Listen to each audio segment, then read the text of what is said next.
ஒழுக்கத்தை உங்களுக்குள் எவ்வாறு உருவாக்க முடியும்? இதை இப்படி யோசித்து பாருங்கள். உந்துதல் உங்களை ஆரம்பிக்கிறது, ஒழுக்கம் உங்களை தொடர வைக்கிறது. ஒரு ஒழுக்கமான நபர் என்பவர் நடைமுறைகளை பின்பற்றுகிறார், நேரத்தை புத்திசாலித்தனமாக நிர்வகிக்கிறார், கவனச்சிதறல்கள் இருந்தாலும் கவனம் செலுத்துகிறார், கடினமான அல்லது சலிப்பான நாட்களிலும் தொடர்ந்து வேலை செய்கிறார்.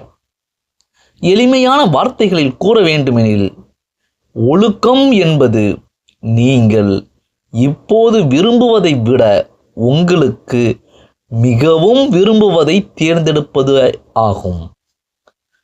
ஒரு முக்கிய யோசனை: வெற்றி என்பது எதையாவது ஒரு முறை செய்வது அல்ல, அது சரியானதை மீண்டும் மீண்டும் செய்வதாகும். என்று கூறி இன்னைக்கு நம்ம பேச ஒரு டாபிக் என்ன அப்படின்னா, உங்களுக்குள் ஒழுக்கத்தை எவ்வாறு உருவாக்குவது. இந்த பதிவு உங்களுக்கு மிகவும் பயனுள்ளதாக இருக்கும் அப்படின்றத நம்புகிறோம். Please like, share, subscribe our channel Sevi Selvam Tamil.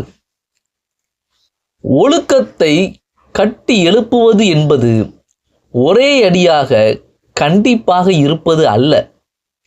படிப்படியாக உங்களை நீங்களே பயிற்றுவிப்பது.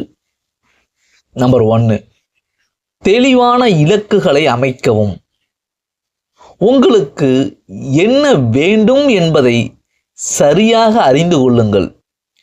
தெளிவான இலக்குகள் திசையை அளிக்கின்றன மற்றும் கவனம் செலுத்துவதை எளிதாக்குகின்றன. நம்பர் 2, சிறியதாக தொடங்குங்கள். எல்லாவற்றையும் ஒரே நேரத்தில் மாற்ற முயற்சிக்காதீர்கள். சிறிய பழக்க வழக்கங்களுடன் தினமும் 30 நிமிடம் படிப்பது போல தொடங்கி படிப்படியாக வளருங்கள். நம்பர் 3, ஒரு வழக்கத்தை உருவாக்கவும்.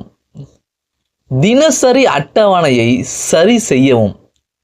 ஒவ்வொரு நாளும் ஒரே நேரத்தில் விஷயங்களை செய்வது காலப்போக்கில் வலுவான ஒழுக்கத்தை உருவாக்குகிறது.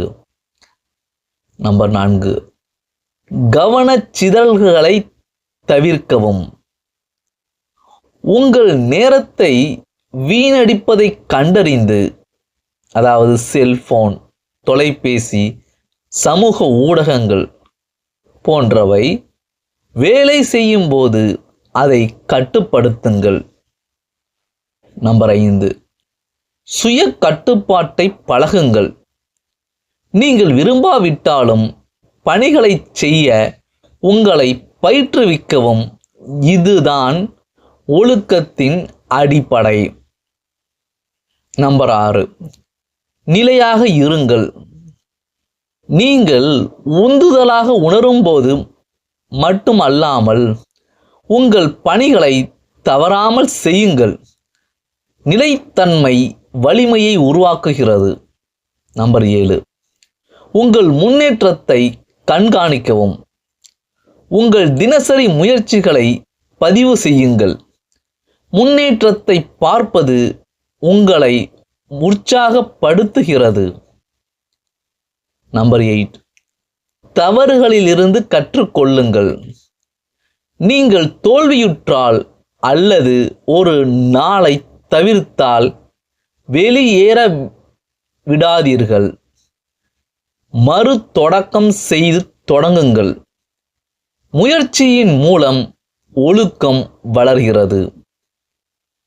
போன்றவையுடன் ஒரு முக்கிய யோசனை: சிறிய தினசரி செயல்கள், நிலைத்தன்மை மற்றும் உங்கள் தேர்வுகள் மீதான கட்டுப்பாடு ஆகியவற்றின் மூலம் ஒழுக்கம் கட்டமைக்கப்படுகிறது என்று கூறி இந்த பதிவு உங்களுக்கு மிகவும் பயனுள்ளதாக இருக்கும் அப்படின்றத நம்புகிறோம்.